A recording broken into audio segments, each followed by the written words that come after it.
I don't know how to put this, but I'm kind of a big deal.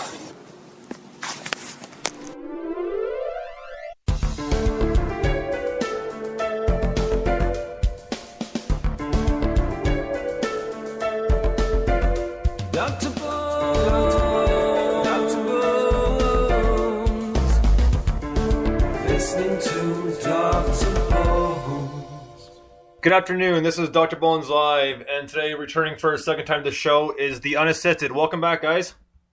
Hello. How are you guys? Alright. So, Good. oh, very well, thank you. So, the EP's finally finished and done. You did your whole Kickstarter project, and it worked out very well for you guys. So, how's it been going? Like, how has your promotions been going? You've been playing a lot of shows, or? Well, actually, we took a break to write some more stuff because basically we spent the whole year playing those tracks, promoting those tracks, and now it's online. We wanted to just get some new stuff written, which is what we're doing, ready for next week's show. Well, right on. Well, just the whole recording process. I know. I mean, it took a while, and I was very happy. Like a lot of people were to kind of help get that project going with like little bits here and there. And it was fun because I was getting a lot of friends that listen to the show to say, like, I want to hear the Unassisted. And, like, so it worked out nicely. Just get it on video, then put it onto audio. No, yeah, it was cool. It was a great little video to start our promotion off. It was like a good introduction to the rest of the video. It was really cool. We had loads of views on that video as well. It really helped promote the whole project. Really? Right on. So when you guys started like pretty much really putting like we'll call it the studio effort into it, because now you've been raising the funds, you got better recording studio altogether.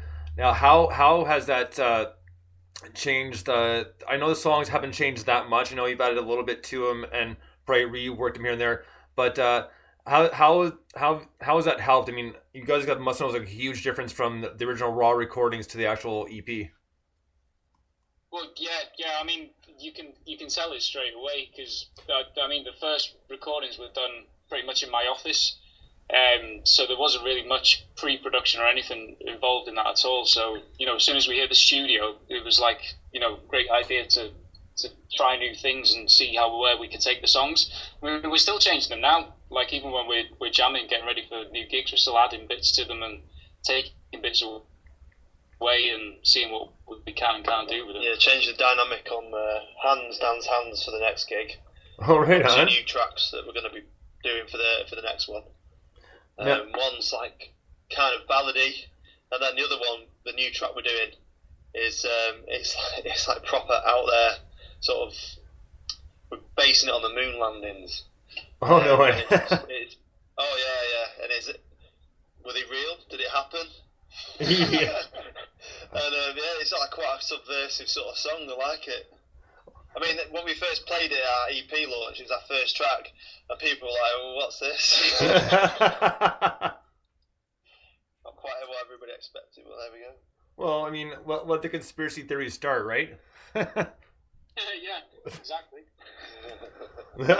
No, I've been promoting and listening to tracks quite a bit, and out of all of them, I'm gonna say that Revolution is probably my favorite song.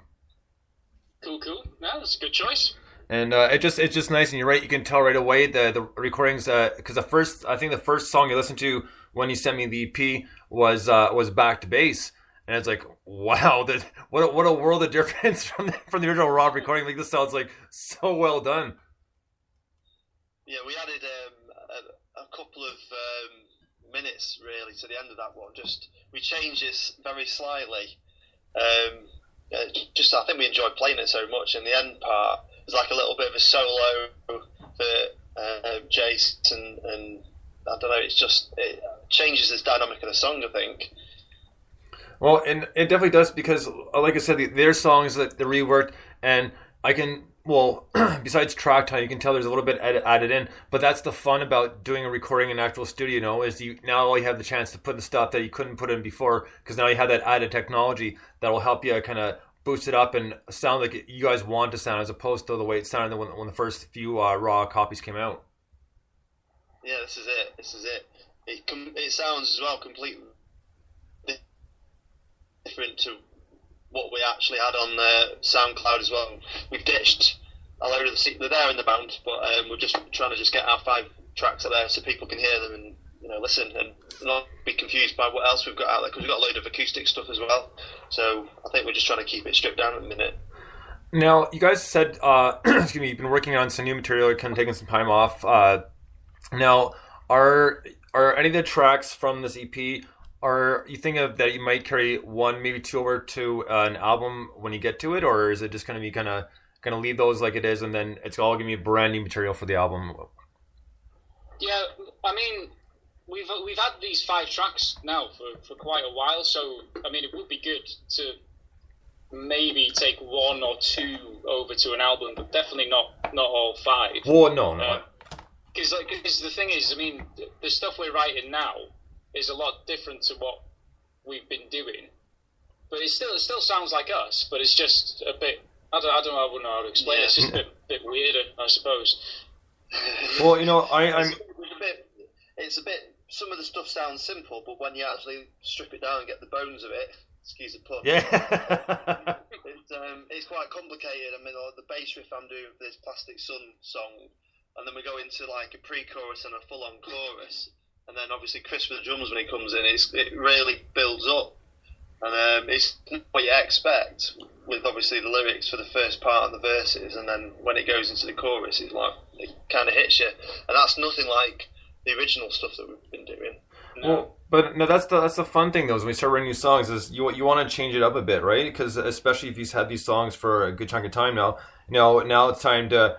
We're obviously working new material, but kind of, I don't know what the good word for is, maybe to spruce it up a little bit and kind of change a little bit, kind of keeping the same direction as what the Unassisted is, but kind of giving that extra little, we'll say like maybe boost or a different aspect of things, because that's what's going to be interesting for people to hear. Is that's what they're going to want to hear. They're going to hear a little bit of change, right? And that's the way bands are always doing. You got to be constantly evolving. The evolution doesn't have to be great all at once, but it has to get to a point where you want to still hear what you guys want to hear, but you also want to keep the fans happy as well.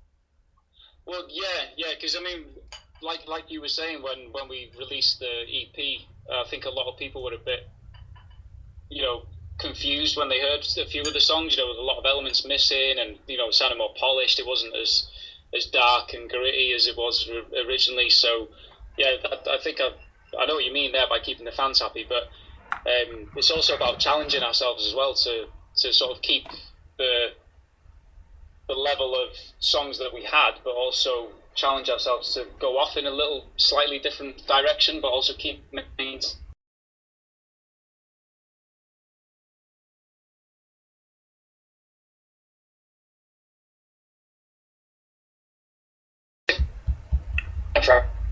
You're just okay. There we go. 'Cause you're just cutting out a little bit there. Oh, sorry. Okay, now we got you now. No, it's good. You're just kind of cutting out just a little bit. I got you now. Right. So go ahead. What we're saying was it's to keep our interest really, because playing this same song time after time, you get bored of it really, and you just want to keep it exciting. Well, I completely understand. I mean, it's just one of those things. Once you got that hit song, then it's all right. No, we played it a few gigs. Okay, now it's kind of getting tired old. Yes, people want to hear it, but we gotta move forward, and people have to understand that there's gonna have to be some change along the way. You can't hear the same stuff all the time over and over again. Yeah, I think as well there's like when we're obviously doing more gigs now, and we're beginning to realise the strengths and weaknesses of some of the venues that we're playing in, and like some of the venues where you've got like a really amazing sound system. Sometimes the vocals don't cut through the same as like the instruments, and you get the singer absolutely battling to get heard, and it's not best ever. I think we're learning as well, as a band, which venues to really try harder at, and do you know what I'm saying? Yeah, absolutely. Yeah, you get a different sound out of each venue, and also it helps you also tweak the songs to work better live as well. Like certain sections don't even cut through properly or even work. You often find people, like when we tried that Wake Up song. Yeah, God. Yeah, we wrote a song here at the fire station, and then we went and gigged it, and everyone was just like,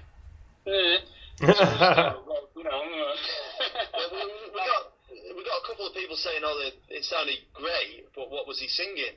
Yeah. And then the chorus is repetitive, but then sort of learning curve. It was a really good, powerful song, but we just thought, no, we don't like that, and we dropped it. And then we were going to, this is where Classic Song came, we was going to add a middle bit into it and just change it, and then we just come up with a completely new song, didn't we? Well, I would think that's going to help playing live too, because, that gives you a bit more freedom to kind of do a little bit more what you want.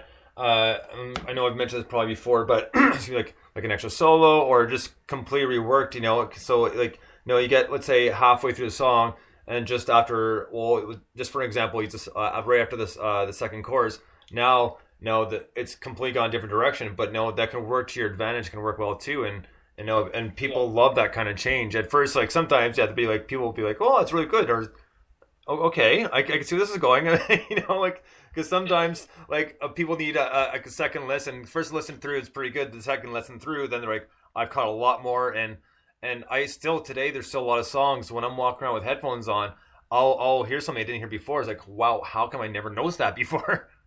Yeah, totally. Well, we're as you know, a 3-piece band, right? And we're trying to keep it that way, but we're trying to sound as big as we possibly can, but without obviously having as many people there. It makes it easier for us for practice as well, doesn't it? Yeah. But that's why some of the songs don't sound like the originals, because obviously there's an organ and there's other bits and pieces that aren't there. But I think it makes it more powerful when they just see us three playing, and you get such a sound. Producing this massive sound, yeah.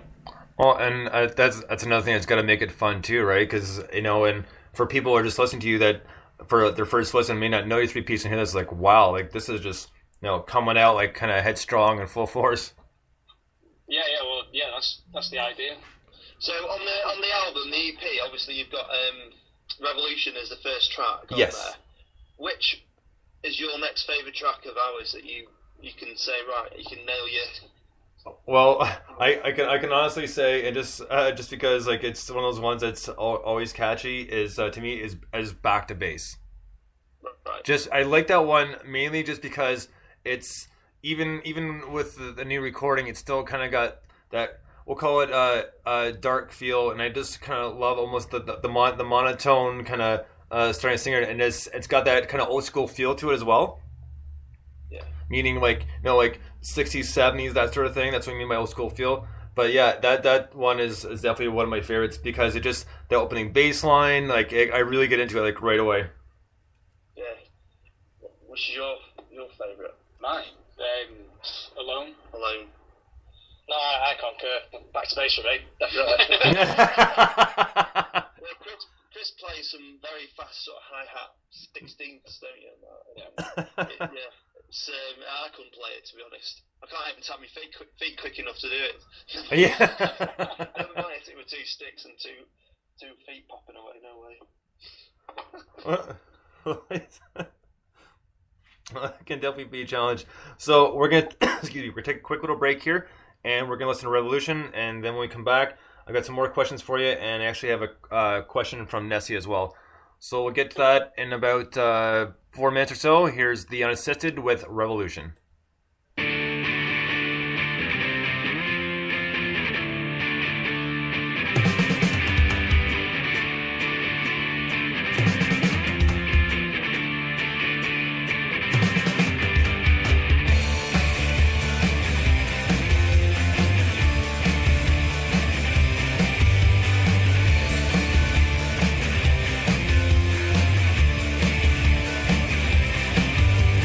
Let's go.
that was the Unassisted with Revolution. And like I said, this is my favorite song, just because it's so kind of get up, get out of your chair, and just the lyrics. They're easy to remember, but it's such a good kind of essentially it's, I guess it's more or less a pun, but it's hard hitting because hit me. It's just like just like you want to get up, go yeah, like really get into the song, Well, yeah. Well, when we wrote it, that's the kind of thing that we got a buzz off as well. When we started writing the song, it's just one of those songs that I think Mark was trying out a new bass line, and then it was like the first 2 bars of it we just like play that again, and then we just came up with the song off the back end of that, and then we just kind of thought, this is a really good track. Let's get this in the. It's got like a double meaning as well. The song, it's got like. Obviously, there was all that trouble that was going over in Egypt at the time, right? And obviously in Syria, and it was like there's a big revolution going on, and but then also it's our own personal sort of challenge against the record companies that are just absolutely washing the whole, music, the sound waves are just absolute drivel. It's all catchy stuff, which is written basically by songwriters behind a desk. Right. With an organ and a synthesizer and fake strings and everything. And for like artists like Rita Ora, obviously a good vocalist and stuff, but she's not writing her own stuff there. She's basically singing what somebody else tells her to sing, and then they market that. We want a revolution. We want to get rid of that. Oh yeah, we were just sticking it to the man, weren't we? We were getting all our onions and writing some songs. Yeah. But you know what? I totally agree. I mean, I really don't listen to mainstream radio at all, if ever. I mean, the only time it's on is when I'm at work and I don't really have a choice in the matter. So kind of forced to listen to it. It's not on super loud, but the station, like, sometimes there's a good tune here or there because they're literally like all over the place. They'll play like you walk in the morning because I admittedly I start really early in the morning. Start at 4:30 in the morning. And you walk in 4:30 in the morning, and the songs that get on that time are like post like World War II and like Vietnam, and so really kind of heavy songs for mornings. Like, why am I here? Why is there so much bad things going on in the world?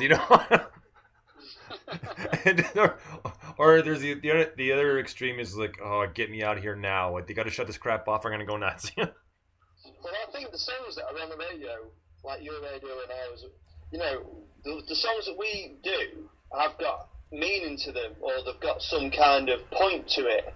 Whereas, you've got like some songs which have been sung by Justin Bieber. Oh, they're just sung like by prepubescent teens, aren't they? Like, oh, I love you, you love me, that's amazing.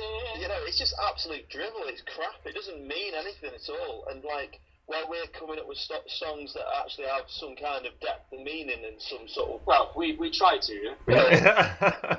I feel when I'm playing, I feel the music when I'm playing it, whereas these people, they're just pretending to feel the music because somebody else has written it. They've not written it themselves. And if they do, it's only because they're trying to, be somebody that they're not.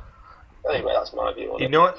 Honestly, I couldn't agree more. I mean, that kid, that Bieber has got to go. I mean, what a huge disappointment. I mean, we got put on the map, but not necessarily in the right way. Yeah, definitely. No, without... Yeah, tries to be a role model, but yeah, but you say that about your role model, but then, like, if you look at your influences or my influences in music, they were all drug-taking, self-abusive rock and rollers. So you might complain about Justin Bieber. He's doing. You might complain about him, yeah, but it's still the same thing. It's still that crappy role model. Look at Eric Clapton, right? Eric Clapton, one of the best rock and blues guitarists. Debatable, but yeah. Jimi Hendrix as well, but we've got our own sort of view on things. But they did that for the music, and they wrote about what they felt at the time. No, I'm not arguing that. I'm just arguing about the role model thing. Yeah, well, Justin Bieber, he's trying to make out he's this person, so that he can obviously sell more records. Oh, it's like Miley Cyrus, yeah? Yeah. Give him a boxing, man. Oh, jeez. Did the radio show. Yeah. All right. Well, I think we've I think we could talk about this literally all day. So let's get back to the important thing. Let's get back to questions. What's that? Sorry. Did we talk about the same subject last time? Yeah. We very slightly different, but all the same one. That's all good. I have a question here from Nessie, and she says, what are all the fire station sessions all about? Rehearsing, obviously, but do you also jam and see where riff, lyric, and melody takes you? Well, we're just fortunate enough to have this place to sort of work in for free. So, it's basically just prepping for gigs, but mainly writing songs. That's what we do here. Everything from, I think, apart from Hands, Back to Base, and Swear to Him, they're the only 3 songs I don't think we haven't written here.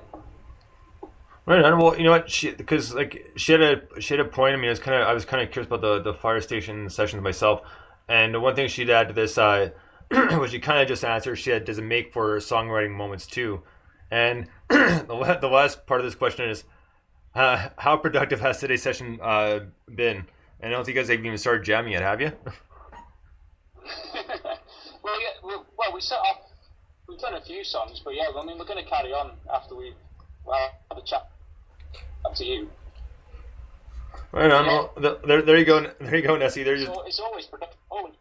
Yeah, it gets us out and at the house as well, and in a different environment. We can obviously it's like an office where we're practicing, but it's secluded. There's a factory on one side. There's like a fire yard on the other side. There's nobody around to hear us, and we can play till quite late at night. So we're not having to pay however much it is, 30, 40, 50 quid to hire a room out. We can do it, so which means that we can practice sometimes, 4 or 5 times a month, or, twice a month, what it's been like at the minute. But fundamentally, it saves us money as well, and that money we can then start putting towards maybe instruments, or, just, promoting our next gig and stuff. Right. No, I mean, that's such a good way to do it too. I mean, especially if you can get that much time out of it, because songs are just maybe there are sometimes. I was gonna say songs aren't just put together overnight, but sometimes they are. so wrong choice of words.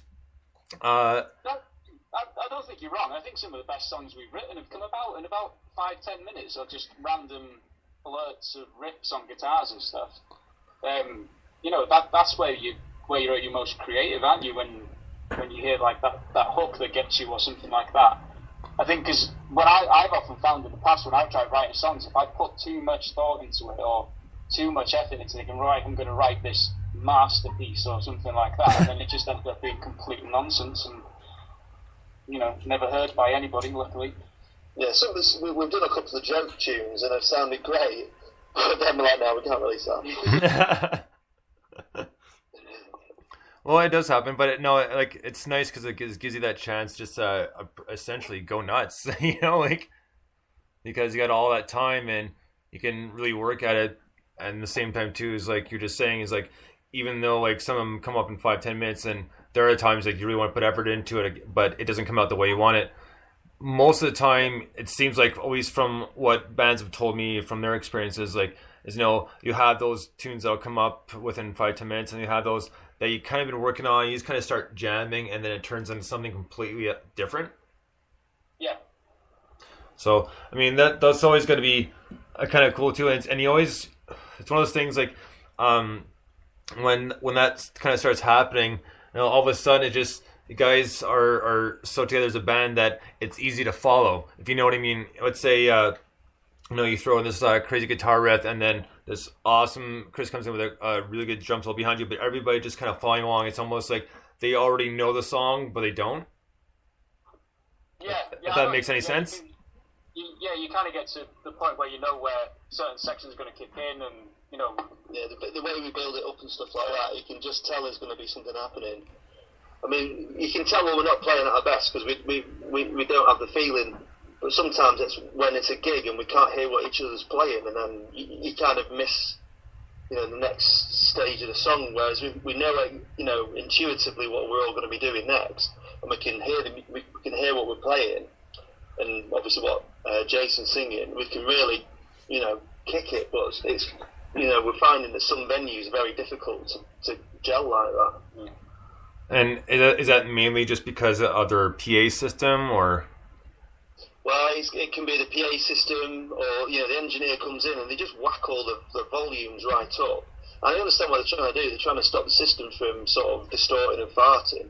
But when the bass or the kick drum comes in and it's just overpowering, and then the vocals are trying to come in, and Jason's vocals, he sings quite deep and dark sounding, and there's power in his voice. But when the bass and the kick drum and the guitars are just too loud, it's just you can't hear what's going on properly, and we sometimes just lose. I don't know, you just lose feeling of what you're playing. So we're trying to sort of work on that. Well, hopefully that doesn't happen too often to you guys, because that's just a couple of gigs when it's just been like absolute disaster, and I just wanted to walk away. I don't blame you. I couldn't imagine being in that situation and not being able to hear the other person. It would drive me nuts. Yeah, it's like the EP launch, for example. I had an Ashdown, really nice Ashdown amp, and I had it in stereo. It wasn't ridiculously loud, but they've obviously amped it up to a point where Jason's singing, guitars going, drums going. We couldn't hear what was playing. I ended up blowing up both amps. Oh, jeez. Because I was driving them just so I could hear what I was playing. Jason's guitar amp, which is ridiculously loud, and it's quite difficult to hear whatever everything was going. So we made the best of it. But there's some venues like the Eagle. That's brilliant, isn't it, for sound there? Oh yeah, that's one of the best places we played, isn't it? Yeah. So yeah, we're just getting used to the venues and what we need to do. Well, right on. Well, I'm glad for the most time it works out for you, because like I said, I've never been in that situation, but I couldn't imagine what a pain in the ass it must be. So we're going to take a quick little break here again, and we're going to get to my second favorite song. Of course, who would have thought I would have had that planned, but this is the Unassisted with Back to Base.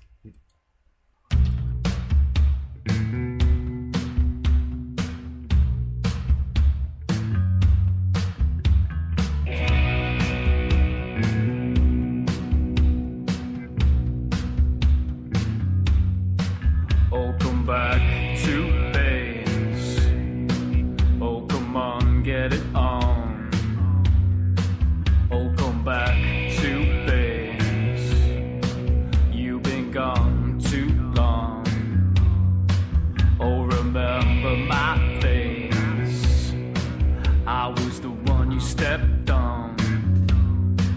Is there a way back now to where you once fell down? Is there a way back now to where you belong? Love, love.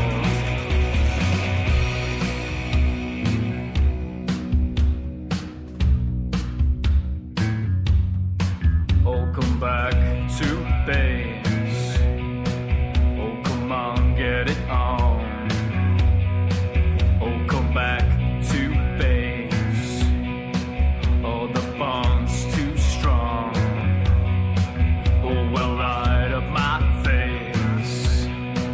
And as one we go on. Is there a way back now to where you once fell down?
that was the Unassisted with Back to Base. Now, what I love about this song is, Jay, I love all your breakdown solos in the song. It just because they stand out to me because they're uniform, but it's at the same time too. It just like it sounds like he's got completely carried away, but it sounded really good. That's because you did get carried away. So fun and don't get carried away. Yeah, exactly. Yeah, it's the best way to think of putting it, but it sounds awesome with that little breakdown when there's about a minute and a half left. Like I love those solos in there because you had the kind of like we'll call it stepping solo, where kind of going up one note at a time, almost like you're crawling along the strings. Yeah, that's. Well, what I always try and do, and it's really difficult because I've written a lot of songs now, is always try and do something slightly different. So rather than have a style of that's how I'm going to play the guitar and be done with it and always play it that particular way, it's just always trying to draw on different styles and put something different in, like that section in that song and like the bit where I start, when I invert the bend, it's like right. Like that, yeah. Stuff like that. It just makes it more interesting to play. Yeah. I love listening to it, and the way it's done, yeah, it's just so much better than we'll call it your uniform solo, because throwing all this added stuff into it, it's interesting because it makes a listener like myself and the people wondering what you're gonna do next. Yeah, keep you guessing, yeah. So that's right, and that makes the songs that much more intense, at least from my point of view, just because you never know where you're gonna go. So it's like it just really interesting to see like what's gonna happen. Is he gonna surprise and go like really heavy, or is he gonna kind of lighten up and just go completely opposite direction? Like, so yeah, it makes it definitely interesting. Cool, man. Nice to hear. So now, since you're working on new tracks, are they completely brand new, or are they kind of carryovers that you only kind of work bits and pieces of, or? No, brand new, absolutely brand fire new. Awesome. Yeah, proper new. I'm moving into a new place in August, so we've just been talking then whilst we was listening to that song. We're going to try and do an album ourselves, because when we recorded the last EP, we did have a lot of input into it, but there was elements that we didn't quite get the way we wanted. Right. But that's not to say it didn't sound great. It's just we're perfectionists, aren't we? So we want it just right. So we're going to probably come up with loads of more stuff, even between now and when we release a new album. And maybe after it's going to get done. I don't know. But. Well, yeah, because I always find I always write something every time I pick up the guitar. And if you follow my SoundCloud page, I always put my musings on there. And, there's a lot of rubbish on there, and a few good things on there. So, we just kind of pick and choose and buy new stuff, or, take one from there, work on it and whatnot. So there's always a good back catalogue and new stuff to work on. So, if anything, too much, probably. Mm-hmm. Well, right on. No, but I'll definitely be looking forward to hearing that stuff. So, right now, so it's just pretty much record, and just write, and then going to come back, and maybe are you doing any shows in the next 4 or 5 months, or? Yeah, we've got one on the 25th of July at the Castle in Manchester. Is it Northern Quarter, that? Yeah. And then we've got one in September, haven't we? Yeah, we've got the Ruby Lounge. And then we're going to try and get back down to London and go and do a few gigs down there as well. Maybe, say, October, November time. And hopefully get back to the Eagle as well. Do a few shows there. Yeah, I love the Eagle. Right on. No, I was just wondering because a lot of times, when bands saying they're taking a break, their break is just recording and writing, not playing any live shows for a good chunk of time, and sometimes it means both. So I just wanted to make sure I was clear on what kind of break it actually was. It's just a break from all the songs we've been playing over and over. There's no gig break or anything, because that just wouldn't be fun. Right. And then we've had a few gigs where we've not practiced at all, we just basically turned up. That's the way to do it as well. Keep you on your toes. Yeah, that definitely makes for an interesting show, especially the people most people won't know that you're doing except for you guys, so. Yeah. But sometimes those can be the best shows though, right? So. Well, the last two have. Yeah, they've been really good, and we didn't even practice at all. Yeah. and one of them, was it me or you got absolutely like wasted? Oh, I never do that. One of them anyway. I woke up in my mate's front garden at 5 o'clock in the morning. Being carried in. I can't even remember it, to be honest. I remember it. He's very heavy. Oh man. Well, at least it was a good night, eh? Yeah, this is it. Rock and roll, man. Well, right on, guys. Thank you so much for coming back on the show for a second time. And once you get some more new material, we'd love to have you back.